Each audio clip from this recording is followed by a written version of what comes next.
படம் bloody beggar. வாங்க நம்ம சீக்கிரமா படத்துக்குள்ள போயிடலாம். படத்தோட ஆரம்பத்துல ஒரு பெரிய அரண்மனையை காட்டுறாங்க. அதுல இருக்கிற குட்டி பையன் சித்தார்த்து அவங்க அப்பாவுக்கு அழுதுகிட்டே கால் பண்ணி, அப்பா நான் இங்க இருக்கிறது இங்க இருக்கிற 4 பசங்களுக்கு பிடிக்கல போலப்பா, என்ன ரொம்பவே கொடுமை பண்றாங்க. நைட்டு பாத்ரூமுக்கு போனா கதவை சாத்தி வச்சு திறக்காம கொடுமை பண்றாங்க. அப்புறம் சாப்பிட சாப்பாட்டுல எச்சி துப்பி வச்சு நான் சாப்பிட்டதுக்கு அப்புறம் அதை சொல்லி காமிச்சு சிரிக்கிறாங்க. என்ன நீ கூட்டிட்டு போப்பா அப்படின்னு சொல்றான். அதை கேட்ட அவங்க அப்பாவும் இதெல்லாம் உங்க பெரியப்பா கிட்ட சொன்னியப்பா அப்படின்னு கேட்க, அதுக்கு சித்தார்த்தம் நான் சொன்னப்பா பெரியப்பா அவங்க 4 பேத்தையும் அடி விழுத்துட்டாரு, அதனால அந்த பசங்க என் மேல கோவத்துல இருப்பாங்கப்பா, ஏதாவது பண்ணிடுவாங்க அப்படின்னு பயமா இருக்குப்பா, நீ கூட்டிட்டு போ அப்படின்னு சொல்லி பயங்கரமா அழுவ.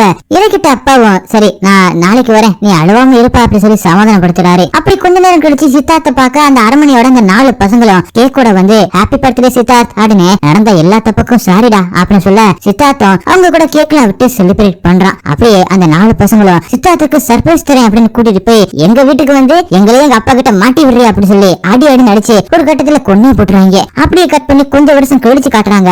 படத்தோட ஹீரோ நடு ரோட்ல கால் நடக்க வரல அப்படின்னு சொல்லி பிச்சை எடுத்துக்கிட்டு இருக்காரு. அவருக்கு ஒரு ஆட்டோக்காரன் பிச்சை போடாம இருக்கவும் அவனை பார்த்து உன்ன மாதிரி எனக்கு நல்ல கால் இருந்துச்சுன்னா நான் உழைச்சி சாப்பிடுவேன் அப்படி சொல்ல, அதனால அந்த ஆட்டோக்காரன் பிச்சை போடுறான். அந்த நேரத்துல ரோட்ல ஒரு சாவு ஊர்வலம் மேலதளத்தோட போக அந்த மேலத்தோட சத்தத்தை கேட்டு ஹீரோ அங்க போய் எழுந்து நின்னு நல்லா குத்தாட்டம் போடுறாரு. அப்பதான் அந்த ஆட்டோக்காரனும் வாயடிச்சு போய் சொல்லி பிச்சை எடுக்கிற ஆளா அப்படின்னு பாக்குறான். என்னதான் ஹீரோ போய் சொல்லி பிச்சை எடுத்தாலும் தன்ன மாதிரி அனாதையான ஒரு குட்டி பையன் ஜாக்க தத்தெடுத்து வளர்த்துக்கிட்டு இருக்காரு. அவனும் ஹீரோ மாதிரி பிச்சை எடுக்காம புக்ஸ வித்து சம்பாதிச்சுக்கிட்டு இருக்கான். ஆனா அவனை விட நம்ம ஹீரோக்கு தான் அதிக கலெக்ஷன் ஆகும். இதனாலே ஜாக்குக்கு ஹீரோ மேல பொறாம அதிகம். அப்படியே ஹீரோவும் ஜாக்கும் வீட்டுக்கு வந்ததும் ஹீரோவும் ரீல்ஸ் பண்ணிக்கிட்டு ஆன்லைன்ல ஃபுட் ஆர்டர் பண்ணி சாப்பிடுறாரு. ஜாக்கு கூட தராம அவன் அந்த பக்கமா சம்பாதிச்ச காசுக்கு தகுந்த மாதிரி புளிசாதம் வாங்கி சாப்பிடுறான். அப்படி அடுத்த ஹீரோவும் பிச்சை எடுக்க பிராக்டிஸ் பண்ணிட்டு போறாரு. இன்னொரு பக்கம் ஜாக்கும் புக்க வைக்க போறான். 2 பேரோட லைஃபுமே நல்லதான் போய்கிட்டு இருக்கு. அடுத்ததா அன்னைக்கு நைட்டு ஹீரோவும் ஜாக்கும் படத்துக்கு போறாங்க. அப்ப ஹீரோவும் ஜாக் கிட்ட உனக்கு டிக்கெட் எடுக்க காசு கூட அப்படின்னு கேட்க, ஜாக்கும் காசு எடுத்து தர அதை எண்ணி பார்த்து ஹீரோவும் 10 ரூபாய் கம்மியா இருக்குன்னு சொல்ல,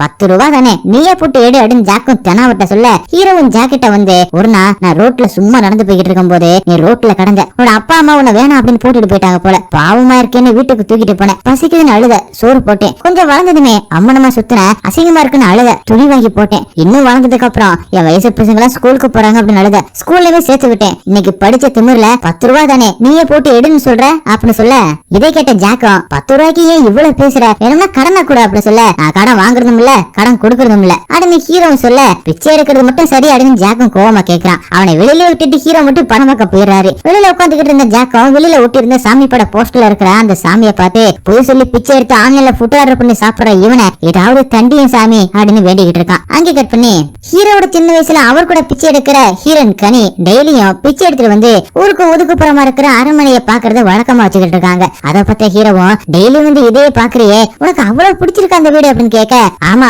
பயங்கரமா இருக்கு, இந்த மாதிரி வீட்டுல போய் வாழணும் அப்படின்னு ஆசையா இருக்காடுன்னு ஹீரோன்னு சொல்ல, இன்னும் எத்தனை பிச்சை எடுத்து இந்த வீட்டை வாங்கலாம் அப்படின்னு ஹீரோவும் கவுண்ட் பண்ணா, அதை பார்த்த ஹீரோனும் அப்ப நீ கடைசி வரைக்கும் பிச்சை தான் எடுக்க போறியாடுன்னு மண்டையில கொட்டுறாங்க. அது இப்ப ஹீரோக்கு கனவா இருக்கு. அப்படியே அன்னைக்கு ஹீரோக்கு கலெக்ஷன் ஆக சோத்துக்கே வழி இல்லாம இருக்காரு. அதை பார்த்த ஜாக்கும் கடவுள் இருக்காங்க குமாரே அப்படின்னு சந்தோஷப்பட்டு இருக்கும் போதே ஒரு டாடா ஏஸ்ல வந்தவன் அரண்மனையில ஐயா செத்துட்டாங்க, அன்னதானம் போடுறாங்க, 25 பேருக்கு 24 பேர் கிடைச்சிட்டாங்க, நீ வரியா தரப்படலாம் விழுந்திருக்கு அப்படின்னு சொல்ல, ஹீரோவும் ஜாக்குக்கு டாடா காமிச்சிட்டு அந்த வண்டியில ஏறி உட்கார்றாரு. அந்த வண்டி ஹீரோ ஹீரோயின் சின்ன வயசுல பார்த்தா அந்த அரண்மனைக்கு தான் சேருது. வண்டி விட்டு இறங்குனதும் அந்த அரண்மனையை பார்த்து ஹீரோ வாயடிச்சு போறாரு. அப்படியே விருந்து நல்லபடியா முடியுது. ஹீரோ சரியா சாப்பிடாம அந்த அரண்மனைக்குள்ள என்ன இருக்குன்னு யோசிச்சுக்கிட்டு அரண்மனைக்கு வெளியே சுத்தி பார்க்க ஒரு இடத்துல டாக் ரூம் பூட்டி இருக்கு. அதுக்குள்ள இருந்து 4 வெறினாங்க குலைக்கிற மாதிரி சவுண்ட் கேட்க, அதை கிட்ட ஹீரோ அமைதியா நிக்கிறாரு. அப்பதான் விருந்து போட்ட ஆளு அந்த நைகள்லாம் ஐயா செத்ததுக்கு அப்புறம் 10 நாளா சாப்பிடாம சோகத்துல இருக்குங்க, இருக்கிற வெளியில உன்னை கடிச்சிட போகுது போப்பா அப்படின்னு சொல்ல, அதனால ஹீரோவும் அங்கிருந்து போறாரு. எல்லாருமே போனதுக்கு அப்புறமா அந்த அரண்மனையோட கதவு ஸ்மார்ட் லாக் போல அதுல ஆட்டோமேட்டிக்கா அதுவாவே லாக் ஆகுது. அப்பதான் ஜாக்கும் எங்க போன ஹீரோவை காணுமே அப்படின்னு அவருக்கு கால் பண்ண, ஹீரோவும் போன் எடுத்து நான் இப்ப அந்த அரண்மனைக்குள்ளதான் இருக்கேன், இந்த வீட்டுக்குள்ள யாருமே இல்ல போல, அதனால நான் சுத்தி பார்த்துட்டு பொறுமையா வரேன், நீ போன வை அப்படின்னு சொல்றாரு. அப்பதான் ஹீரோவும் அந்த ரூம்ல ஒரு பொண்ணு இருக்கிறத பார்த்துட்டு ஜாக் கிட்ட சொல்ல, அவனும் யோ ஏதாவது வம்பாயிட போறியா வீட்டை விட்டு வெளியில வையா அப்படின்னு சொல்ல, ஹீரோவும் வெளியில வர பாக்குறாரு. ஆனா வீட்டோட கதவு எல்லாமே ஆட்டோமேட்டிக்கா லாக் ஆயிருக்கு. அதை பார்த்து பதறி போய் ஒரு இடத்துல போய் ஒளியும் போது ஹரின்னு ஒரு ஆளும் தூக்கம் களைஞ்சு எழுந்து அந்த பொண்ணு அனார்கலிக்கு முன்னாடி உட்காரான். இதை பார்த்து ஹீரோவும் ஜாக்கெட்ட அப்டேட் பண்ண, அவனும் ஏதாவது திருட்டு கேஸ்ல உள்ள மாட்டி விட்டு போறாங்க, சீக்கிரம் வெளியில வரப்பாய் அப்படின்னு சொல்றான். அதே நேரத்துல ஹரியும் அனார்கலிய பார்த்து இவ்வளவு பெரிய வீட்டுல கொஞ்ச நேரம் தனியா இருக்க முடியல, எங்க போனாலும் வந்துடுவியா, என் வாழ்க்கையை அழிச்சிட்டு நீ மட்டும் கூலா இருக்க, உன்னை பார்க்க அந்த வக்கீல் வருவான்ல அவனுக்காக தான் காத்துக்கிட்டு இருக்கேன் அப்படி சொல்ல, அதை காதல் கூட வாங்காம அனார்கலி எழுந்து போறான். இது எல்லாத்தையுமே ஹீரோவும் ஜாக்கெட்ட சொல்லிட்டு சொல்லிட்டு நான் இருக்கிறத அவங்க பார்க்கவே இல்ல, அதனால ஒரு 2 நாள் இங்க தங்கிட்டு தான் வருவேன் அப்படி சொல்லிட்டு போன வைக்கிறாரு. அப்படி அனார்கலி ஒரு பக்கமா போக ஹரியும் இன்னொரு பக்கமா போக ஹீரோ மட்டும் அந்த அரண்மனையை சுத்தி பாத்துக்கிட்டு அங்க இருக்கிறத சாப்பிட்டுக்கிட்டு கடைசியா பாத்டப்ல குளிச்சுட்டு பெட்ல படுத்துக்கிட்டு அங்க மணிக்கு ஒரு முறை ரூம் ஸ்ப்ரே பண்ற அந்த ஸ்ப்ரேயரை அங்கங்க அரண்மனை முழுக்கவே வச்சிருக்கத பாத்துக்கிட்டு தூங்க ஆரம்பிக்கிறாரு. அங்கே கட் பண்ணி ஹீரோ வளர்ந்ததுக்கு அப்புறமா ஹீரோனை கல்யாணம் பண்ணிக்கிட்டு மூட்டை தூக்கி சம்பாரிச்சுக்கிட்டு அதே பிளாட்ஃபார்ம்ல தங்கி பொழைச்சிக்கிட்டு இருக்காரு. அப்படி ஒரு நாள் நைட்டு ஹீரோ கிட்ட கஷ்டப்பட்டு உழைச்சா லைஃப் மாறிடும் சொல்லுவாங்க, டெய்லியுமே மூட்டை தூக்கி கஷ்டப்பட்டுக்கிட்டு இருக்கேன், ஆனா அதே பிளாட்ஃபார்ம்ல தான் இருக்கும். சின்ன வயசுல நீ ஒரு வீட்டை பார்த்து சந்தோஷப்படுவேல, நானும் விளையாட்டா அந்த வீட்டை உனக்கு வாங்கி தராடு சத்தியம் பண்ணேன், ஆனா அந்த சத்தியம் உனக்கு ஞாபகம் இருக்கா இல்லையான்னு எனக்கு தெரியல, ஆனா என்னைக்குமே அந்த சத்தியத்தை என்னால நிறைவேற்ற முடியாது போல, அதனால என்ன மன்னிச்சிடு அப்படின்னு சொல்லி அழுவ. அதுக்கு ஹீரோனோ நீ எதுக்கு ஃபீல் பண்ணாத, அதிர்ஷ்ட ஒரு நாள் உன் கோரிய பெச்சுக்கிட்டு கொட்டும் அப்படின்னு சொல்லிக்கிட்டு இருக்கும் போதே ஒரு பிளாக் கலர் காரு கண்ட்ரோல் இழந்து ஹீரோ மேல வேகமா மோத அந்த ஆக்சிடென்ட்ல அவங்க செத்து போறாங்க. அதை நினைச்சுக்கிட்டு அர்த்தராத்திர ஹீரோவை எழுந்து உட்காந்துக்கிட்டு இருக்கும் போதே அனார்கலியோட ரூம்ல ஏதோ ஒரு சத்தம் கேட்கவும் ஹீரோவும் அங்க போய் டோர் லாக்கோட அந்த ஓட்ட வழிய பாக்க அவளும் செத்து போன ஹரிய துண்டு துண்டா வெட்ட போக அதை பார்த்த ஹீரோவும் அதிர்ச்சி ஆகிட்டு இருக்கும் போதே அங்கே வந்த ஹரியும் யாரா இவன் நேத்து செத்தவனை இப்ப பார்த்து அதிர்ச்சி ஆகிறான் அப்படின்னு சொல்ல ஹீரோவும் திரும்பி ஹரிய பார்த்து பயந்து போக உங்க கண்ணுக்கு நான் தெரியறேனா அப்படின்னு ஹரி ஷாக் ஆக வெளியில வந்த அனார்கலியுமே ஹீரோவை பார்த்து யார் நீங்க அப்படின்னு கேட்க ஹீரோ அங்கிருந்து ஓட ஆரம்பிக்கிறாரு. ஒரு கட்டத்துல கால் தடிக்கு கீழே விழுந்து மயங்கிறாரு. அவரை அனார்கலியும் கட்டி போடுறாங்க. இத ஹரியும் பாக்குறான். ஹரி ஆல்ரெடி செத்து ஆவிய சுத்தலாம் போல ஹீரோட கண்ணுக்கு மட்டும் தான் ஹரி தெரியறான். அடுத்த நாள் அந்த வக்கீல வர அவங்கிட்ட அனார்கலியும் நடந்ததை சொல்ல அவனு ஹீரோவை நல்லா ஒத்து பார்த்துட்டு இவன் அந்த அன்னதான குரூப்போட வந்தவனாதான் இருக்கணும், வீட்டுக்குள்ள யாரும் இல்ல நினைச்சு இங்க தங்கி இருக்கணும் அப்படின்னு சொல்லி சரி அதெல்லாம் விடு, அந்த ஹரியோட பாடியை டிஸ்போஸ் பண்ணிட்டியான்னு கேட்க அதுக்கு அனார்கலியும் துண்டு துண்டா வெட்டி வச்சிருக்கேன், இன்னும் டிஸ்போஸ் எல்லாம் பண்ணல, நடிக்க ஆள் கிடைச்சாச்சு அப்படின்னு கேட்க தேடிக்கிட்டு தான் இருக்கேன், இன்னும் கிடைக்கல அப்படின்னு அவனும் சொல்ல அனார்கலியும் கருப்பா இன்னும் ஆள் கிடைக்கலையா, நீ ஹரி அதை கொலை பண்றதுக்கு முன்னாடி யோசிச்சிருக்கணும், இவ்வளவு நான் பிளான் பண்ணதெல்லாம் வீணா போச்சு அப்படின்னு சொல்லிட்டு இருக்கும் போதே ஹீரோவும் அசைய அதை பார்த்தா வைக்கல ஒரு கோடாரி எடுத்துட்டு வந்து ஹீரோவை வெட்ட வரான். அப்பதான் ஹீரோவும் ப்ளீஸ் சார் என்னை விட்டுருங்க, நீங்க நடந்ததை நான் யாருக்கிட்டயுமே சொல்ல மாட்டேன் அப்படின்னு கதற. அதை பார்த்த வைக்கல நீ உயிரோட போகணும்னா ஒரே ஒரு வழிதான் இருக்கு, நான் சொல்ற ஆள் போலயே நீ நடிக்கணும், நடிக்கிறே அப்படின்னு கேட்க ஹீரோவும் சரின்னு சொல்றாரு. அப்பதான் அந்த வக்கீல இந்த வீட்டோட ஓனர் சந்திரபோஸ் ஒரு மகா நடிகன், இவரை விட சிறந்த நடிகன் இங்க இல்ல, இவரு நடிக்காத கதாபாத்திரங்கள் இல்ல, போஸுக்கு ஒரு பொண்ணு ஒரு பேன் இருக்காங்க, அவருக்கு அப்புறம் அவரோட சொத்தெல்லாம் அவங்களுக்கு தான் நினைச்சுக்கிட்டு இருந்தாங்க, ஆனா போஸோட அஃபேர் மூலமா ஒரு பிறந்த பையனை தூக்கிட்டு போய் அனாத ஆசிரமத்துல போட்டுட்டாங்க. போஸ் சாகும் போது அவரோட அஃபேர்ல பிறந்த அந்த பையனுக்கு சொத்துல பாதினை எழுதி வச்சுட்டு செத்துட்டாரு. இப்ப நீ அந்த பையனாதான் நடிக்க போற, உன் பேர் இருக்க சொத்தெல்லாம் அவங்க பேருக்கு எழுதி கொடுக்கணும் அப்படி சொல்ல ஹீரோவும் சரிங்க நீங்க சொல்றதெல்லாம் கேட்கிறேன் அப்படி சொல்றாரு. அதனால வக்கீல அனார்கலியும் சேர்ந்து ஹீரோவை ரெடி பண்ணி போஸோட பொண்ணுக்கு முன்னாடி போய் நிக்க வைக்க அவங்களும் சில பல டெஸ்ட்ல வைக்கிறாங்க. அதுல எல்லாத்துலயுமே பாஸ் ஆகிறாரு ஹீரோ. கடைசியா சைன் போட போகும்போது ஹரியும் அவங்களுக்கு முன்னாடி வந்து நின்னு நான் எப்படி செத்து போனேன்னு தெரியுமா அப்படின்னு சொல்ல அப்படியே ஒரு பிளாஷ்பேக் போறாங்க.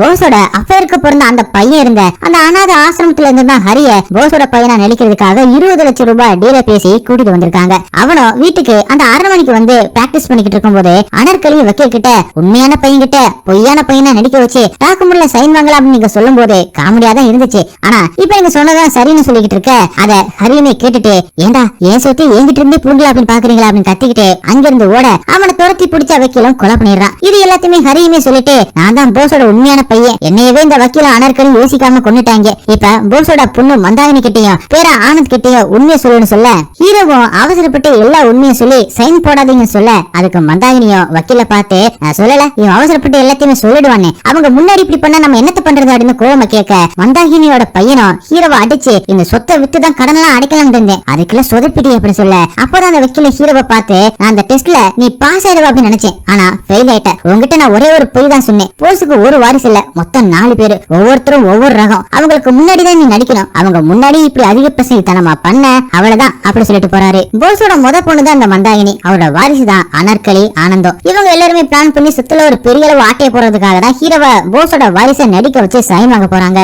அப்படியே அந்த வீட்டோட இன்னொரு வாரிசான ருத்ராவும் அவனோட பசங்களான விக்ரமும் சுதாவும் வராங்க. அவங்கள தொடர்ந்து அடுத்த வாரிசான குபேரனும் அவனோட மனைவி அவங்களோட பையனான சோட்டுமும் வர அவங்க கூடவே குபேரனோட கீப்பும் வராங்க. இதை பார்த்த குபேரனோட பொண்டாட்டியும் குடும்ப விஷயத்தை பத்தி பேச போறோம், அதுக்கு எதுக்கு இந்த மினிக்கு இங்க வரா அப்படின்னு சத்தம் போட ஆல்ரெடி உனக்கு பிபி சுகர் எல்லாம் ஏறி போயிருக்கு, நீ மண்டையை போட்டுட்டானா சோட்டுவையும் அப்புறம் இந்த சொத்தெல்லாம் யார் பாத்துக்குவாங்க அப்படின்னு சொல்லி அவங்கள ஆஃப் பண்றாங்க குபேரன். அடுத்த வாரிசான நாகாவும் அவங்களோட புருஷனும் வந்துகிட்டு இருக்காங்க, கூடவே அவங்களோட பையனான வாசனும் வந்துகிட்டு இருக்கான். வாசனுக்கு நடிப்புல ஆர்வம், அவங்க தாத்தா மாதிரி ஆகணும் அப்படின்னு சின்ன வயசுல இருந்தே கனவு கண்டுகிட்டு இருக்கான். அதனால அவங்க தாத்தா நடிச்ச வேஷத்துக்கு மணிக்கு ஒரு முறை போட்டுக்கிட்டே இருப்பான். அந்த அளவுக்கு தீவிர நடிகை. இப்ப கூட பாருங்க பாட்டிமா வேஷத்துல இருந்து பிளைண்ட் வேஷத்துக்கு மாறான். இவங்க எல்லாருமே வீட்டுக்கு வந்ததும் அந்த வக்கீலும் போஸோட தம்பிக்கு கால் பண்ணி எல்லாருமே வந்துட்டாங்க, நீங்களும் வந்துட்டீங்கன்னா உயில படிச்சலாம் அப்படின்னு சொல்ல அவன் போனை கட் பண்ணிடுறாரு. அவர் வரமாட்டாரு அப்படின்னு தெரிஞ்சுக்கிட்டதுமே வக்கீலும் எல்லாருமே கூப்பிட்டு அந்த உயில படிக்க ஆரம்பிக்கிறாரு. 300 கோடி சொத்துல மந்தாங்கனிக்கு 12 லட்சமா, ருத்துரனுக்கு 15, குபேரனுக்கு 25, நாகாவுக்கு 13 லட்சம்னு மீதி இருக்கிற சொத்தை நான் என்னைக்கே தூக்கி போட்ட அந்த பையனுக்கு எழுதி வைக்கிறேன் அப்படின்னு போட்டு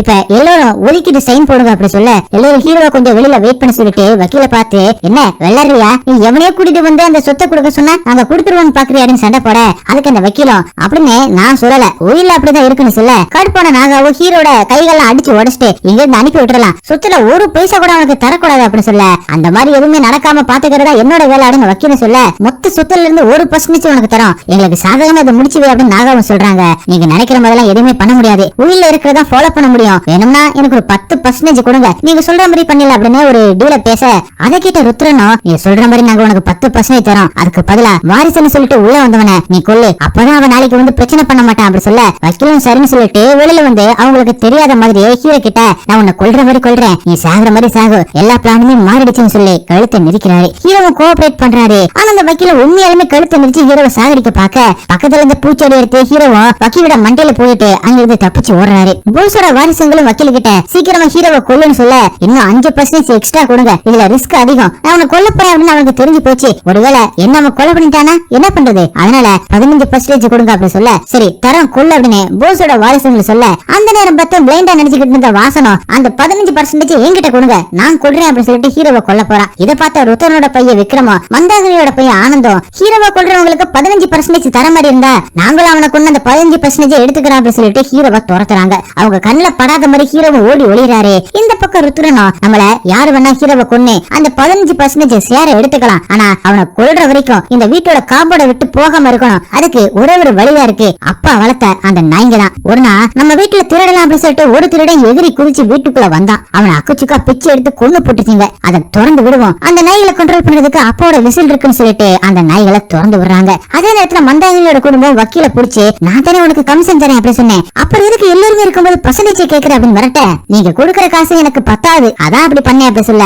அதுக்கு மந்தாகினியும் ஹரிய அவசரப்பட்டு கொன்னது நீதான், அதனால நீ பண்ணது எல்லாத்தையுமே அவங்க கிட்ட சொல்லி நாங்க தெரியாம காசுக்கு ஆசைப்பட்டுட்டோம் அப்படின்னு சொல்லி சரண்டர் ஆயிடுவோம், அப்புறமா இதுக்கெல்லாம் காரணமான உன்னை நாங்க குடும்பமா சேர்ந்து கொலை பண்ணுவோம் அப்படி சொல்ல அதுக்கு வக்கீலும் சரி சரி நான் ஹீரோவை கொல்றேன் நீங்களா பார்த்து ஏதாவது எனக்கு பண்ணி கொடுங்க அப்படி சொல்ல மந்தாகினியும் சரி போ ஹீரோவை கொல்லு அப்படின்னு சொல்ல வக்கீல ஆனந்த ஹீரோவை தேடி போறாங்க. அப்பதான் வக்கீல ஆனந்த கிட்ட ஹீரோ பயத்துல ஓடுறதாலதான் அவனை எல்லாருமே துரத்துறாங்க, மத்தவங்க ஹீரோ பத்து பயப்படுற மாதிரி ஏதாவது பண்ணிட்டோம்னா ஹீரோ பத்து எல்லாருமே பயந்து ஓடுவாங்க, நாம மட்டும் ஹீரோவை கொலை பண்ணிடலாம் அப்படி சொல்ல சரி என்ன பண்ணலாம் அப்படின்னு ஆனந்தம் கேட்க பக்கத்துல வர சொல்லி ஆனந்த கொலை பண்ணிட்டு பக்கத்துல இருக்கிற ஜன்னல் துணியில ஒளிய வச்சுட்டு போறான். அப்படியே ஜாக்கு ஹீரோக்கு கால் பண்ணி பாக்குறான், ஆனா ஹீரோ போனை எடுக்கவே இல்ல. இப்ப ஹீரோவும் யாருக்குள்ளயுமே படாம தப்பிச்சு போக நினைக்கிறாரு, ஆனா ருத்துரனோட பொண்ணு சுதாவோட கண்ணுல பட்டுறாரு. சுதாவும் ஹீரோ கிட்ட நீ வெளியில இருக்கிறவங்க கண்ணுல பட்டா அவங்க உன்னை கொன்னுடுவாங்க அப்படி சொல்ல நான் உண்மையான பையன் இல்லைங்க, உண்மையான பையனை அவங்க கொன்னுட்டாங்க, எல்லார்கிட்டயுமே உண்மையை சொல்லி என்ன காப்பாத்துங்க அப்படி சொல்ல அதுக்கு சுதாவும் எங்க தாத்தா ஆசைப்பட்டது ஒரே ஒரு விஷயம் தான், இப்ப அதுவும் நடக்கல, எங்க போன் எல்லாத்தையுமே வாங்கி வச்சுட்டாங்க, நான் யாரையுமே கம்யூனிகேட்லாம் பண்ண முடியாது, நீ சொல்ற உண்மை எல்லார்கிட்டயும் சொன்னாலும் ஒன்னும் ஆக போறதும் இல்ல, இங்க நடக்கிற எல்லாத்தையுமே நீ பாத்துட்ட, அதனால உன்னை கொல்லாம விட மாட்டாங்க, அப்படி எங்கிருந்து நீ தப்பிச்சு போனாலும் வெளியில காவலுக்கு இருக்கிற அந்த நாய்ங்க உன்னை கொதையை எடுத்துரும், என்னால வேணும்னா ஒண்ணுதான் பண்ண முடியும் அப்படி சொல்லிட்டு ஹீரோட காயத்துக்கு மருந்து போட்டுக்கிட்டு எங்க தாத்தா என்கிட்ட லைஃப்ல நம்ம பண்ற கர்மாவுக்கு பதில் சொல்லி ஆகணும் அப்படின்னு அடிக்கடி சொல்லுவாரு. இன்னைக்குதான் புரியுது அதோட அர்த்தம் என்னன்னு, இப்பதான் புரியுது நான் நல்லவெல்லாம் கிடையாது, நானும் ரொம்ப பெரிய தப்பு பண்ணிருக்கேன், அதை நினைச்சு நான் இன்னும் ஃபீல் பண்ணிக்கிட்டு இருக்கேன், இன்னைக்கு நீங்க மாட்டி கேட்கறதுக்கு நீ என்னைக்கே பண்ண பாவம் தான் காரணம், அதான் இப்ப கர்மாவுக்கு பதில் சொல்லிக்கிட்டு இருக்க, அது என்னன்னு யோசிச்சு பாரு அப்படின்னு சுதாவும் சொல்ல அப்பதான் ஹீரோவும் 4 வயசுலயே இந்த அப்பா அம்மா இறந்து போயிட்டாங்க, சோத்துக்கு வழி இல்லாம தான் நான் பிச்சை அடிக்க ஆரம்பிச்சேன், ஒரு நாள் சிக்னல்ல பிச்சை எடுத்துக்கிட்டு இருக்கும் போதுதான் கனிய பார்த்தேன், நானும் அவ சேர்ந்துதான் பிச்சை எடுத்தோம், அப்புறமா விவரம் தெரிஞ்சதுக்கு அப்புறமா வேலைக்கு போக ஆரம்பிச்சோம், எங்க காதலும் வளர்ந்துச்சு, நாங்க 2 பேரும் கல்யாணம் பண்ணிக்கிட்டோம், எங்களுக்கு அழகான ஒரு பையனும் பிறந்தான், ஒரு நாள் கனி செத்து போயிட்டா, அம்மா அப்பா செத்தப்ப தெரியாத அந்த வழி கனி செத்தப்பதான் தெரிஞ்சிச்சு, எங்களை மாதிரி ஆண்களுக்கெல்லாம் எங்களோட உயிரை நிரந்தரமில்ல, அதனாலதான் என் புள்ள கிட்ட நான் தான் அவன் அப்பான்றதே மறைச்சு வளர்த்துக்கிட்டு இருக்கேன், என்னைக்காவது ஒரு நாள் நானுமே செத்து போயிட்டா நான் பட்ட வழிய என் புள்ள படக்கூடாது அப்படிங்கிறதுக்காக தான் இப்படி பண்ணேன், இத்தனை நாளா அது பெருசா எனக்கு தெரியல, ஆனா கடைசி வரைக்கும் ஜாக்குக்கு நான் தான் அவன் அப்பன்னு தெரியாம போயிடும் அப்படின்னு நினைக்கும் போது நெஞ்சுக்குள்ள வலிக்குதுன்னு சொல்லி அழுகிறாரு. அப்பதான் சுதாவும் நான் சொல்றதை கேட்டனா இந்த வீட்டுல இருந்து வெளியில போயிட்டு உன் பையனை பாக்கலாம், வெளியில இருக்கவங்களை தாண்டி கீழே பேஸ்மெண்ட்ல இருக்கிற என் தாத்தாவோட காரை எடுத்துட்டு போனா அந்த நாய்களாலையும் பண்ணி உன்னை ஒண்ணும் பண்ண முடியாது அப்படின்னு ஒரு சூப்பரான பிளான் சொல்லிக்கிட்டு இருக்கா. சரி மத்தவங்களை எப்படி திசை திருப்புறது அப்படின்னு ஹீரோவை கேட்க அதுக்கு சுதாவும் யோசிச்சு பார்த்துட்டு இப்ப மேல தூங்குற இந்த சாண்டிலிய லைட்டை கட் பண்றேன், எல்லாரும் சத்தம் கிட்ட இங்க வருவாங்க, நீ தப்பிச்சு போயிடு அப்படின்னு சொல்லிட்டு லைட்டை கட்டி வச்சிருக்கிற அந்த கயிறை கட் பண்ண அது கீழே விழுந்து உடையுது. ஆனா அதே நேரத்துல மந்தாகினி பயங்கரமா கத்த ஹீரோ சுதாவும் ஒரு ட்ராலியில ஒளி வச்சுட்டு சத்தம் கிட்ட அந்த இடத்துக்கு போக அங்க கட் பண்ணி அப்படியே பிளாஷ்பேக் போறாங்க. பிளாஷ்பேக்ல மந்தாகினியும் அவங்க பொண்ணு அனார்கலியும் ஹீரோவை தேடிக்கிட்டே வரும்போது ஹீரோவை குத்தி கொள்ளலாம் அப்படின்னு பக்கத்துல இருந்த ஈட்டி எடுக்க அந்த நேரத்துல அங்க குபேரன் வர அவரை பார்த்த மந்தாகினியும் குபேரன் ஜாவ்லின் துறவுல நல்ல பிளேயர் அப்படின்னு சொல்ல குபேரனும் அனார்கலி கிட்ட ஆமான்னு சொல்லிட்டு பக்கத்துல இருந்த ஈட்டியை எடுத்து விட அதை நேரா போயிட்டு ஆல்ரெடி செத்து ஜன்னல் கிட்ட இருந்து ஆனந்தோட பாடி மேலே குத்த அவன் கீழே விழுகிறான். குபேரன் தான் ஆனந்த கொண்டுட்டா அப்படின்னு மந்தாகினி கத்த அந்த சவுண்ட் கிட்ட அங்கே எல்லாரும் வராங்க. ஆனந்தோட பாடியை பார்த்த ருத்ரனும் ஆனந்துக்கு தலையில அடிப்பட்டு ரத்தம் வெளியில வந்து செத்து போயிருக்கான், குபேரன் குத்தினா சாகல அப்படின்னு சொல்ல அதே நேரத்துல அங்கே வந்த வக்கீலும் இதுக்குதான் சொன்னேன் ஹீரோ டேஞ்சரான ஆளு, இப்ப பாருங்க ஒரு ஆளை கொண்டுட்டான், நான் பாத்துக்கிறேன், நீங்க அவனை தோத்திட்டு போகாதீங்க, இங்க இருந்து கிளம்பு அப்படின்னு எல்லாத்தையுமே முடிச்சுட்டு நான் கால் பண்றேன் அப்படி சொல்ல எல்லாருமே அங்கிருந்து பயந்து கிளம்புறாங்க. அப்பதான் மந்தாகினியும் அவங்க எல்லாத்தையுமே நிப்பாட்டி என் பையனை கொண்டவனை கொள்றவனுக்கு என் ஷேர் மொத்தத்தையும் கொடுக்கிறேன் அப்படி சொல்ல வெளியில போனவங்க எல்லாருமே திரும்ப ஹீரோவை கொள்றதுக்காக வீட்டுக்குள்ள வராங்க.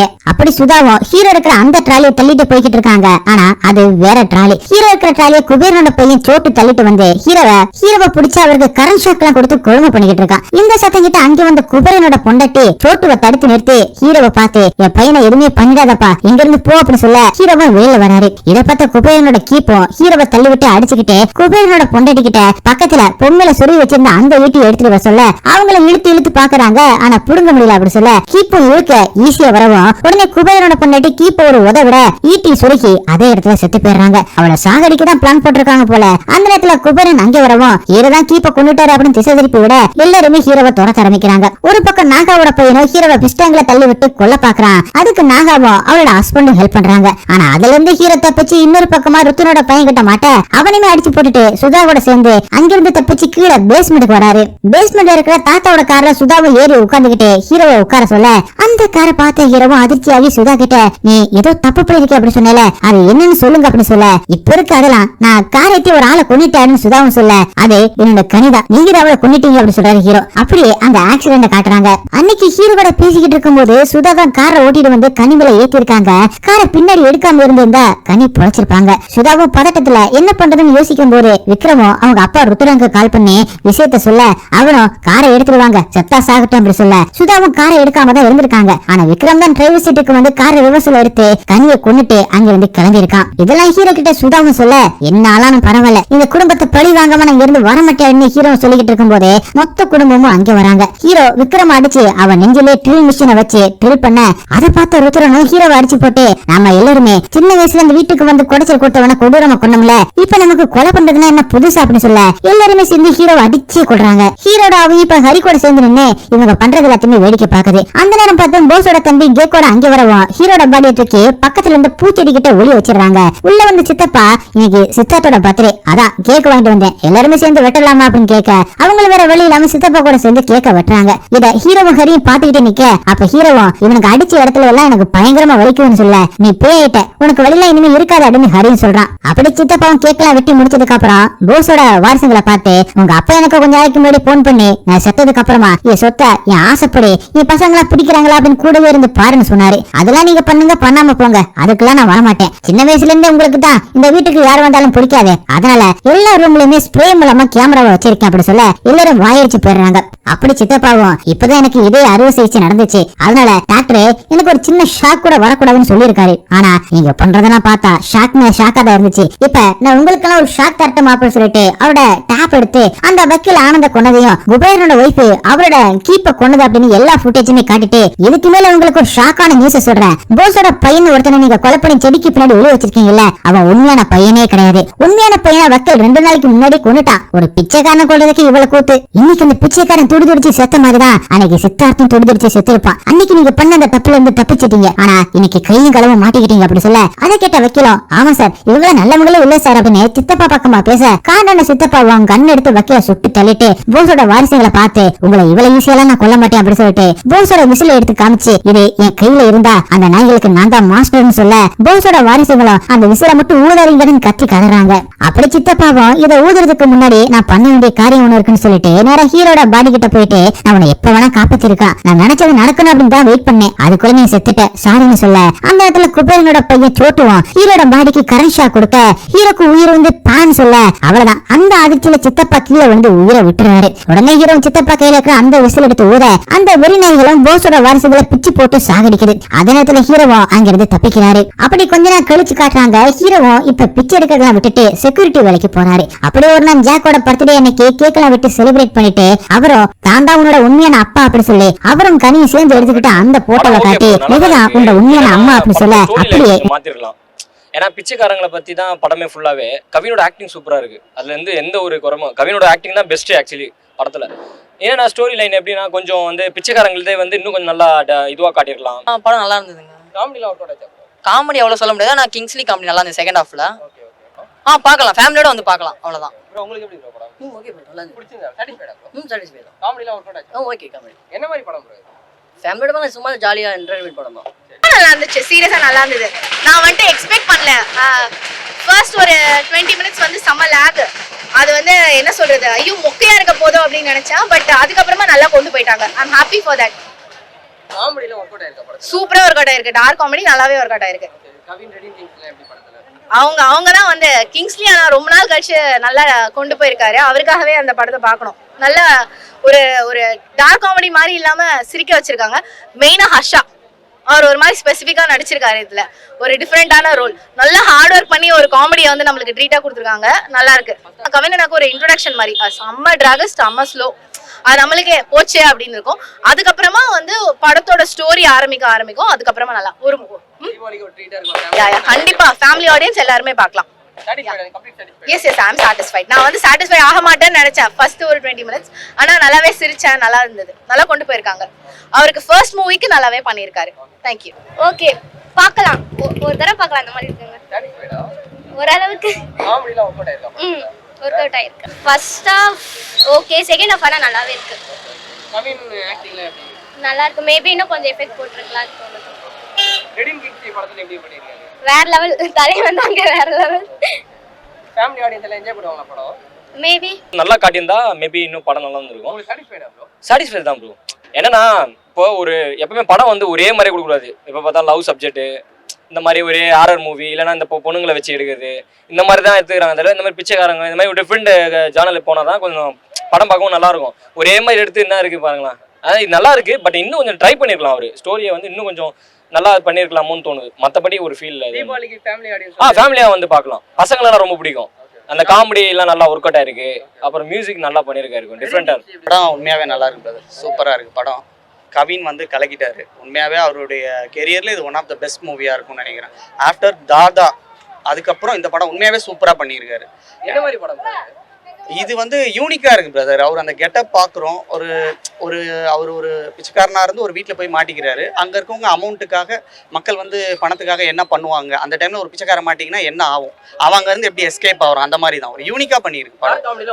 சூப்பராக ஒர்க் அவுட் ஆயிருக்கு பிரதர், சூப்பராக ஒர்க் அவுட் ஆயிருக்கு. கிங்ஸ்லி வந்து கலக்கிட்டார். உண்மையாகவே நான் கிங்ஸ்லிக்கு ஆல்ரெடி கொஞ்சம் ஃபேன் தான், பட் இந்த படம் ரொம்ப சூப்பராக பண்ணிட்டார். உண்மையாகவே ஃபேமிலி ஆடியன்ஸ் கண்டிப்பாக வந்தாங்கன்னா என்ஜாய் பண்ணுவாங்க பிரதர், போர் அடிக்காது. ஃபர்ஸ்ட் ஹாஃப் சூப்பரு, செகண்ட் ஹாஃபில் ஒரு 10 நிமிஷம் தான் கொஞ்சம் அந்த லவ் சீன் அப்படி இப்படி வர மாதிரி இருக்கும். மற்றபடி படம் வந்து சூப்பர். ஓவரால் வந்து படம் சூப்பராக இருக்குது. ஃபேமிலியாக வந்து பார்க்கலாம், உண்மையாகவே பார்க்கலாம். கவினை வந்து டிஃப்ரெண்ட் ஒவ்வொரு ஜானருமே நம்ம பார்க்குற சொல்லும். இந்த படம் கம்ப்ளீட்டாக டிஃப்ரெண்டாக பார்க்கலாம். ஆக்டிங்கில் வந்து ஸ்டாரில் ஒரு மாதிரி நடிச்சிருப்பாரு. இதில் கம்ப்ளீட்டாக ஒரு டிஃப்ரெண்டான கவினை வந்து நீங்கள் பார்க்கலாம். இந்த வே நடிக்கிறதாகட்டும், இந்த கண் எக்ஸ்பிரஷன் ஆகட்டும். அதே மாதிரி ரெட் இன் கிங்ஸில் வந்து எப்பவுமே காமெடி நோட்டாகவே நம்ம பார்த்துருப்போம். ஓகே, காமெடி ஆக்டராகவே நம்ம பார்த்துருப்போம். பட் இதில் வந்து ஒரு சீரியஸான ரெட் இன் கிங்ஸ்ல அவரோட ஆக்டிங் வந்து ரொம்ப பயங்கரமாக வந்து இதை வெளிப்படுத்திருக்காரு. பயங்கரமாக இருந்துச்சு. சூப்பரான படம். காமெடி ரெட் இன் கிங்ஸ்ல எதுவும் கவிந்தும் சூப்பராகவே ஒர்க் அவுட் ஆயிடுச்சு. மற்றபடி இது ஒரு டார்க் காமெடி தான். எஸ், அவரோட நெல்சன் திலீப் குமாரோட அசிஸ்டன்ட் அந்த படம் எடுத்திருக்குது. அவரோட சேம் நோட்ல தான் அந்த படமே இருக்கு. தீபாவளிக்கு இந்த படம் ட்ரீட்டா இருக்குமா bro? Definitely not for family audience. Family audience குழந்தைங்க கிடையாதுங்க. ஃபேமிலி ஆடியன்ஸ்க்கு வந்து இந்த படம் பயங்கரமா ஒர்த்தா இருக்கும். எஸ், அபோ 18 பயங்கரமா இருக்கும் படம். செம்மையா ஒர்க் அவுட். ஓரளவுக்கு ஓகே, டீசென்டான படம். சூப்பர் படம். ஆக்டிங் பயங்கரமான படம். வீட்லயே சாப்பிட்டு நல்லா ஜாலியாக டிவியில் போட்டிருப்பான், பார்த்துக்கலாம் அந்த மாதிரி இருந்தது.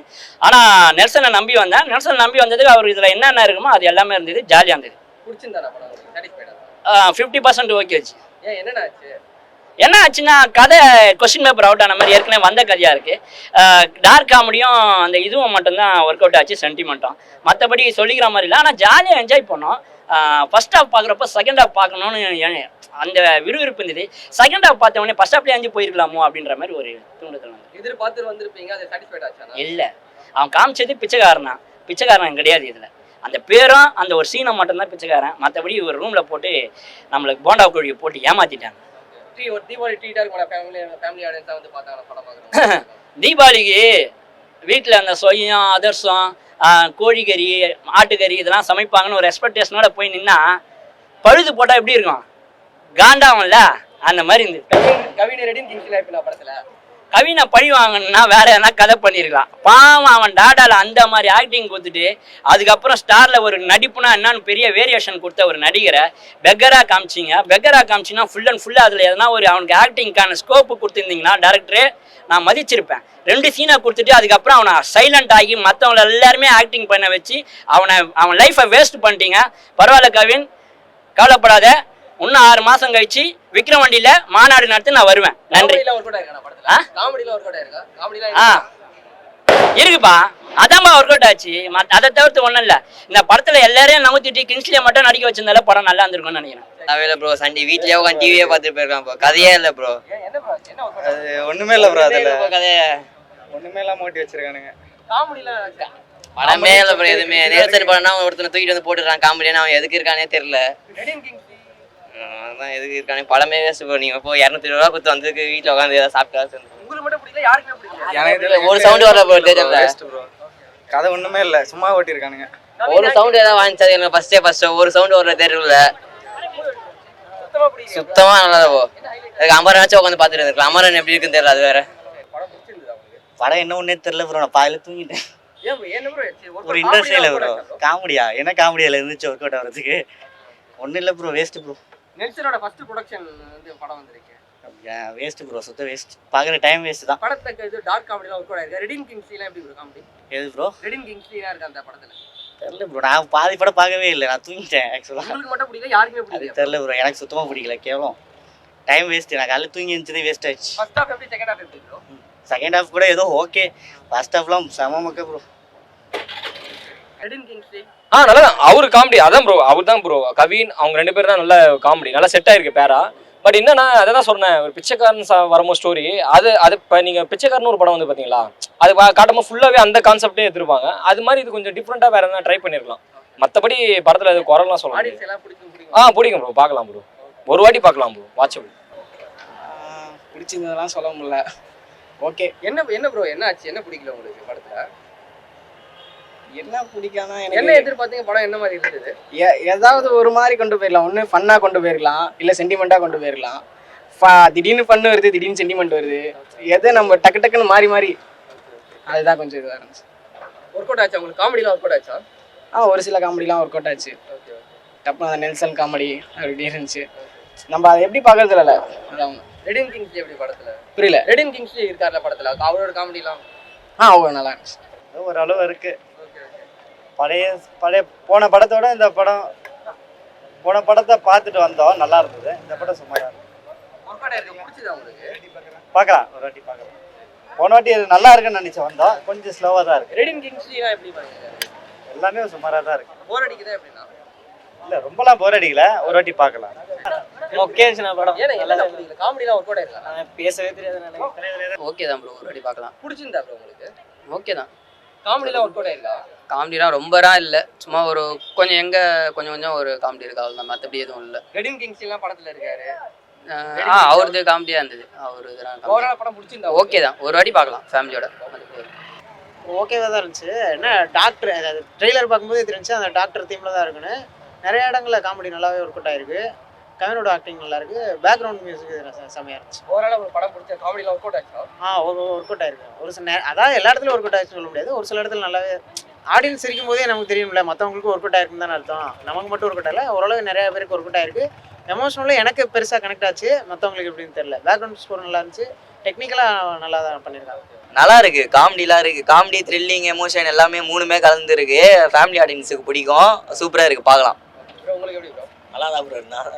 காமெடிலாம் எப்படி ப்ரோ? காமெடிலாம் நல்லா தான் ப்ரோ இருக்கு. கவின் எப்படி ப்ரோ பண்ணிருக்காரு? கவின் ப்ரோ வந்து நல்லா தான் பண்ணிருக்காரு. நல்லா இருக்கு. அவர் கவின் வந்து இன்னும் ஒரு யூனிக்கா இருக்கு இந்த மூவி. 3 to 4 இயர்ஸ்ல அவருக்கு ஒரு 10 ஃபிலிம்ஸ் வந்துருச்சுன்னா அவர் கண்டிப்பா ஒரு டயர் 2ல வந்துடலாம். ஒரு 10 இயர்ஸ் அவர் இதே ஃபார்ம்ல இருந்தாருன்னா டயர் 1க்கே வர வாய்ப்பு இருக்கு. ஓவராலா போய் ஹாப்பியா bro satisfy bro satisfy movie satisfy. படம் சொல்லுவாங்க படம் கெவின் பிடிச்சதா படம் நல்லா காமெடிலாம் ஒர்க் அவுட் ஆச்சு உங்களுக்கு காமெடி எல்லாமே சூப்பரா இருந்துச்சு. ஓகே வேற என்ன பிடிச்சது படத்துல அப்பா சென்டிமெண்ட் லாஸ்ட்ல ஓகே ஓகே இந்த படத்தையும் முடிக்கிறாங்க. ஓகே இந்த படம் உங்களுக்கு எந்த அளவுக்கு பிடிச்சிருந்துச்சு அப்படிங்கறத கமெண்ட்ல சொல்லுங்க. உங்களுக்கு இந்த வீடியோ பிடிச்சிருந்துச்சுன்னா உடனே ஒரு லைக் தட்டி விட்டுட்டு மறந்துடாம உங்க ஃப்ரெண்ட்ஸ்க்கு ஷேர் பண்ணுங்க. அப்ப நம்ம சேனலை சப்ஸ்கிரைப் பண்ண மறந்துடாதீங்க. நெக்ஸ்ட் வீடியோல மீட் பண்ணலாம். By guys.